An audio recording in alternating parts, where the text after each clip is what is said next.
E se tudo o que você acredita sobre Jesus Cristo estiver incompleto, e se a verdadeira história daquele homem, que dividiu o calendário ao meio, for muito mais profunda, misteriosa e transformadora do que ensinaram nos livros e nos sermões? 2000 anos atrás, numa pequena região marginalizada do Império Romano, surgia um jovem carpinteiro chamado Yeshua, nascido em uma família simples da cidade de Nazaré. Era um tempo de opressão, conflitos políticos e uma expectativa ardente. O povo aguardava um Messias, alguém que libertaria Israel e restauraria a justiça. Mas Jesus, diferente da imagem romântica que muitos fazem, cresceu entre pobreza, violência e medo. A Palestina era um barril de pólvora. Aos 12 anos, surpreendeu mestres do templo com perguntas impossíveis e respostas que nenhum sacerdote conseguia contestar. Como alguém sem estudo formal podia falar com tamanha autoridade? Havia algo nele, algo que ninguém conseguia explicar.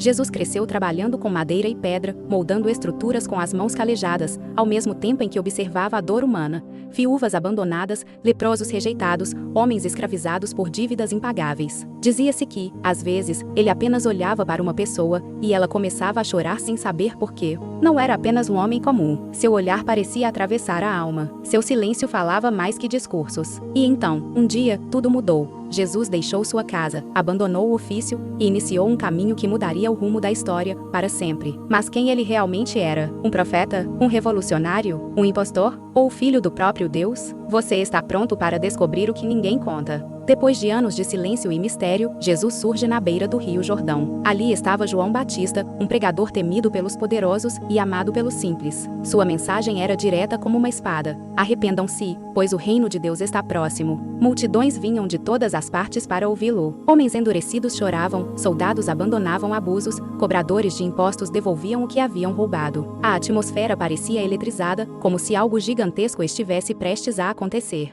Foi então que João parou de pregar, olhou para longe e ficou imóvel como se tivesse visto o impossível. Eis o Cordeiro de Deus, que tira o pecado do mundo. Jesus caminhou em silêncio até as águas. Não havia coro, não havia trombetas, apenas o som do rio e centenas de olhares presos naquele momento. João tremeu não por medo do homem, mas pela presença que vinha com ele. Quando Jesus foi batizado, algo extraordinário aconteceu. Muitos testemunharam. O céu pareceu se abrir, uma luz intensa envolveu o lugar, e uma voz ecoou sobre todos: "Este é o meu filho amado, em quem tenho grande alegria." Alguns caíram de joelhos. Outros ficaram atônitos. Alguns fugiram, assustados. Mas todos sabiam que a partir dali nada mais seria igual. Não era mais o carpinteiro de Nazaré. Ali começava a missão do homem que mudaria o destino da humanidade. E o mundo espiritual reagiu. Porque onde surge luz, a escuridão responde. E foi exatamente isso que aconteceu. Imediatamente após o batismo, Jesus foi levado ao deserto. E ali enfrentaria algo que poucos teriam coragem de encarar. Logo após o batismo, quando todos imaginavam que Jesus iniciaria sua jornada entre multidões e aplausos,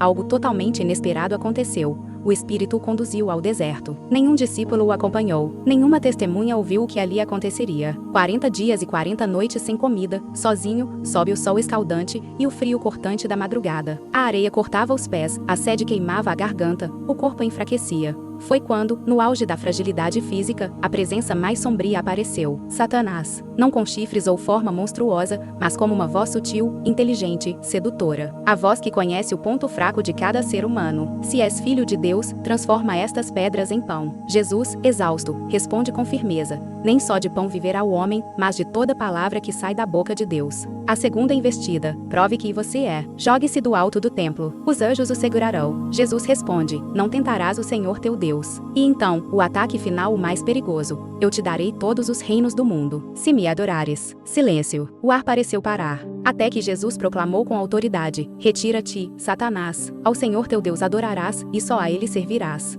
De repente, a escuridão desapareceu. O deserto que antes parecia um túmulo agora se enchia de paz. Anjos se aproximaram e o serviram. Jesus saiu dali mais forte do que entrou. Sua guerra não foi contra o mundo, mas contra o mal invisível. E vencendo a maior batalha da história, estava pronto para transformar vidas. Se você acredita que essa luta espiritual ainda acontece hoje, escreva nos comentários: eu creio na luz. Depois do deserto, Jesus regressa a Galileia. Já não é apenas o jovem carpinteiro. Algo diferente irradia dele: autoridade, compaixão e um poder impossível de explicar. Seu nome começa a ecoar entre aldeias e montanhas. Alguns sussurram com esperança, outros murmuram com desconfiança, mas ninguém permanece indiferente. Tudo muda no casamento da cidade de Caná. A festa está cheia, a música ecoa, famílias celebram. Mas de repente, o vinho acaba, um desastre social para aquele povo. Maria, sua mãe, olha para ele e apenas diz: eles não têm mais vinho. Não era apenas sobre bebida. Era sobre vergonha, sobre um momento que estava prestes a terminar em humilhação. Jesus pede que encham 6 grandes talhas com água. Todos obedecem sem entender.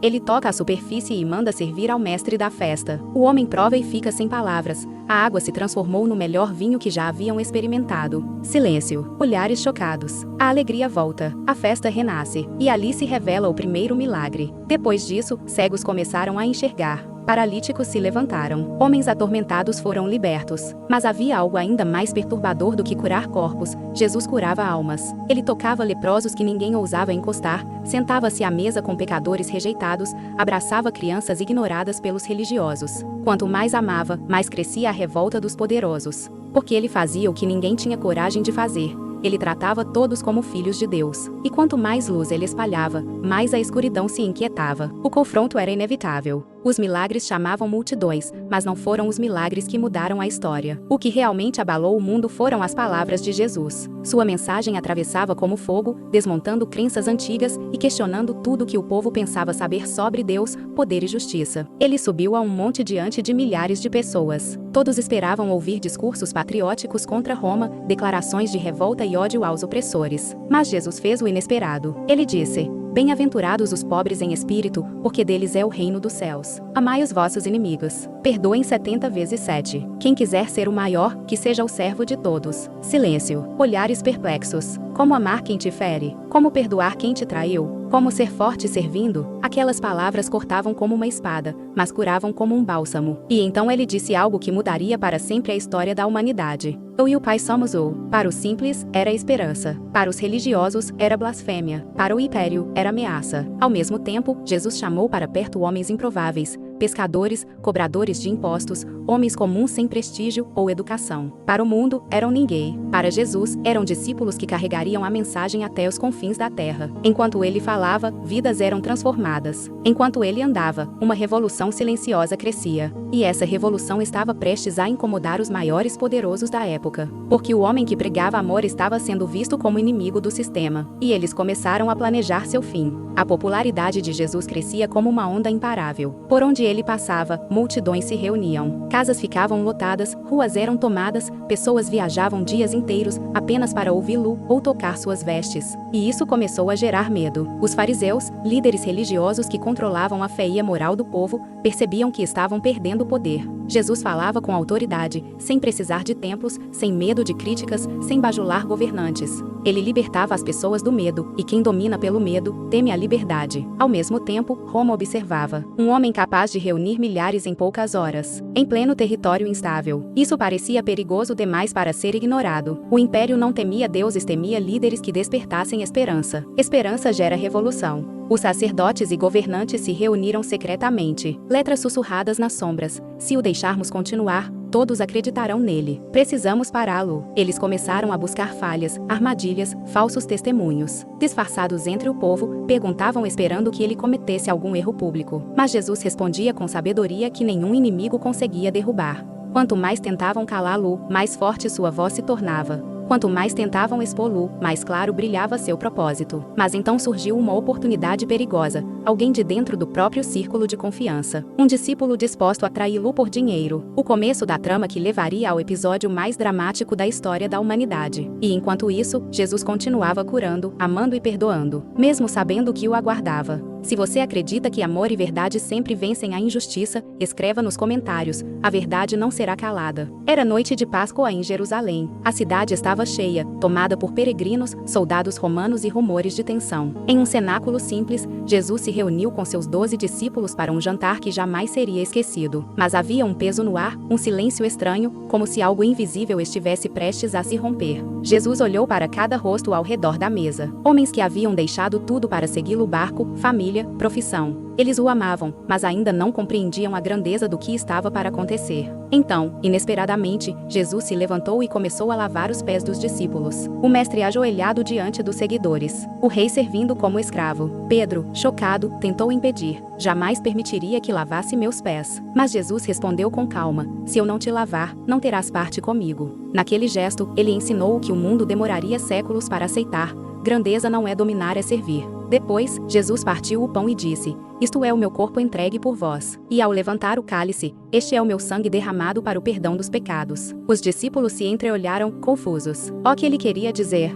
Por que palavras tão sombrias? Por que aquela tristeza no olhar? Então Jesus declarou: um de vocês vai me trair. A mesa inteira explodiu num choque silencioso. Suspiros, olhares, corações acelerados. E, lentamente, Judas Iscariote se levantou e saiu, com a sombra da porta fechando atrás dele. Do lado de fora, a cidade dormia. Mas a escuridão já estava acordada. A hora havia chegado. Se estiver pronto para continuar, diga. Depois da ceia, Jesus saiu com seus discípulos para um jardim chamado Getsêmani, no sopé do Monte das Oliveiras. A lua iluminava as árvores antigas, e o vento noturno parecia carregar o peso do destino. Ali, ele pediu a Pedro, Tiago e João que ficassem acordados e orassem. Mas o cansaço os venceu. Sozinho, Jesus se afastou e caiu com o rosto no chão. Seu coração carregava a dor de todos os homens. Suor misturado com sangue escorria dele. E ele orou: Pai, se possível, afasta de mim este cálice, mas que seja feita a tua vontade, e não a minha. Era o momento mais humano e mais divino de toda a história. Ele sabia o que estava prestes a enfrentar: humilhação, tortura, abandono, morte. Mas escolheu o amor. De repente, o silêncio foi quebrado. Tochas acenderam o jardim. Passos apressados. O som do ferro das espadas. Uma tropa armada, enviada pelos sacerdotes, chegou liderada por alguém conhecido: Judas. Ele se aproximou e, com um beijo, entregou o mestre. Rabi. Jesus apenas olhou para ele e disse com tristeza: é com um beijo que entregas o Filho do Homem. Os soldados avançaram e prenderam Jesus com brutalidade. Pedro sacou uma espada e atacou um dos guardas. Mas Jesus o deteve. Quem usa a espada, pela espada morrerá. E tocando o ferido, curou a orelha dele imediatamente, mesmo sendo inimigo. Enquanto ele era levado, os discípulos fugiram, dominados pelo medo. Aquele que curou milhares agora era arrastado como criminoso. Aquele que pregou amor era empurrado pelo ódio. A noite havia caído, e parecia que a escuridão havia vencido. Mas o que ninguém sabia era que o maior milagre estava prestes a acontecer, e viria não da vida, mas da morte. Jesus foi levado, algemado, primeiro ao Sinédrio, o tribunal religioso mais poderoso de Israel. Ali, em meio a tochas tremulando e rostos distorcidos pelo ódio, começou um julgamento que não buscava verdade, mas condenação. Testemunhas falsas foram compradas às pressas, dando depoimentos contraditórios. Ele disse que destruiria o templo e o reconstruiria em 3 dias. Ele blasfema dizendo ser filho de Deus. Jesus permanecia em silêncio, seu olhar firme, sem medo, sem desespero. O silêncio que mais gritava do que qualquer palavra. O sumo sacerdote, irritado, gritou: diga-nos,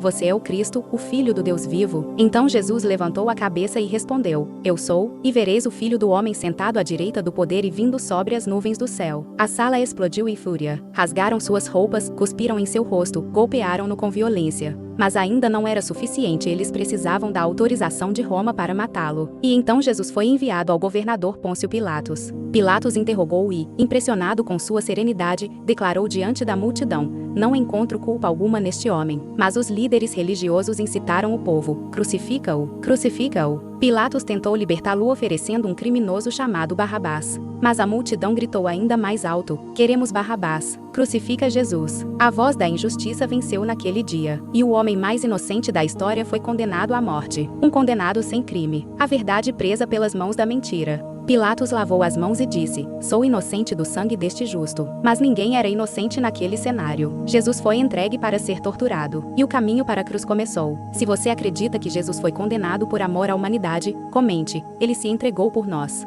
Jesus foi levado para fora da cidade, para um lugar chamado Gólgota, o Morro da Caveira. Antes disso, soldados o chicotearam brutalmente com aço e ossos afiados, abrindo feridas profundas. Colocaram uma coroa de espinhos em sua cabeça, riram dele, o humilharam, o golpearam com varas e disseram: salve, Rei dos Judeus. Ensanguentado, quase sem forças, Jesus foi obrigado a carregar a cruz em que seria executado. Cada passo era uma batalha, mas ele continuava não por resistência física, mas por amor. Ao longo do caminho, algumas mulheres choravam. E ele, mesmo em dor, disse: não chorai por mim. Quando chegaram ao Gólgota, cravos foram martelados atravessando seus pulsos e pés. A cruz foi erguida. O peso do corpo rasgava a carne, tornando cada respiração uma agonia. Embaixo, alguns zombavam. Se é o Filho de Deus, desce da cruz. Outros apenas olhavam, sem compreender. Ao lado, 2 criminosos também foram crucificados. Um deles insultou Jesus. Mas o outro, chorando, disse: Senhor, lembra-te de mim quando entrares no teu reino. E Jesus respondeu: Hoje estarás comigo no paraíso. Mesmo em agonia, ele perdoou. Pai, perdoa-lhes, pois não sabem o que fazem. Ao meio-dia, o céu escureceu como noite intensa. A terra tremeu. O véu do templo se rasgou de cima a baixo. Então Jesus bradou com voz forte: Está consumado. E, inclinando a cabeça, entregou seu espírito. Silêncio absoluto tomou o mundo. O centurião romano, que assistia, declarou tremendo: Verdadeiramente, este homem era o Filho de Deus. Parecia o fim. Os discípulos choraram. O corpo foi colocado em um túmulo e uma pedra gigante selou a entrada. Roma acreditava ter vencido. Os sacerdotes celebraram. A escuridão pensou que havia triunfado. Mas 3 dias depois, algo aconteceu que mudaria a história da humanidade para sempre. A morte perdeu seu poder. E o impossível se tornou real. A história não termina na cruz. Ela apenas começou. Se você quer a continuação, a ressurreição, escreva nos comentários. Eu quero a parte final.